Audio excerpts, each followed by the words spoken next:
নিত্য প্রয়োজনীয় পণ্যের মূল্য স্থিতিশীল রাখা, আইন শৃঙ্খলার উন্নতি, সরকারের দোসরদের ষড়যন্ত্র প্রতিহত করা, দ্রুত নির্বাচনী রোডম্যাপ ঘোষণার দাবিতে গাজীপুর রাজবাড়ী মাঠে জেলা বিএনপির উদ্যোগে মহাসমাবেশের আয়োজন করা হয়েছে।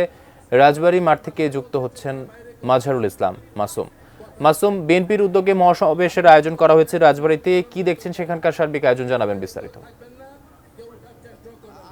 জানেন যে সারা দেশব্যাপী নিত্য পণ্যের মূল্য বৃদ্ধি, আইন শৃঙ্খলার উন্নতি এবং দ্রুত নির্বাচনের রোডম্যাপ ঘোষণার দাবিতে সারা দেশব্যাপী বিএনপির যে সমাবেশ চলছে তার অংশ হিসেবে গাজীপুরের রাজবাড়ী মাঠে একটি মহাসমাবেশের আয়োজন করা হয়েছে।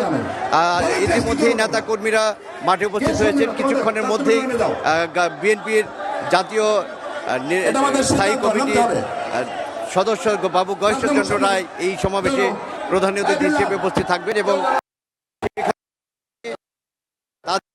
দাবিগুলো আছে সেগুলো তুলে ধরবেন। ইতিমধ্যে আপনি দেখতে পাচ্ছেন যে রাজবাড়ী মাঠে নেতা কর্মীদের ভিড় লক্ষ্য করা যাচ্ছে এবং তারা পুরো রাজবাড়ী মাঠটিতে উপস্থিত হয়েছেন। নেতাকর্মীদের অংশগ্রহণ, স্বতঃস্ফূর্ত অংশগ্রহণে এই সমাবেশটি অনুষ্ঠিত হতে যাচ্ছে। বাবু গয়েশ্বরচন্দ্র রায় এসে এখানে তার প্রধান অতিথির ভাষণ দেবেন। ইতিমধ্যেই গাজীপুর জেলা বিএনপি উপস্থিত হয়েছে এবং এই অনুষ্ঠানে ইতিমধ্যে আমরা দেখছি হাজার হাজার নেতাকর্মী রাজবাড়ী মাঠে তাদের সমবেত হয়েছেন এই সমাবেশ সফল করার জন্য।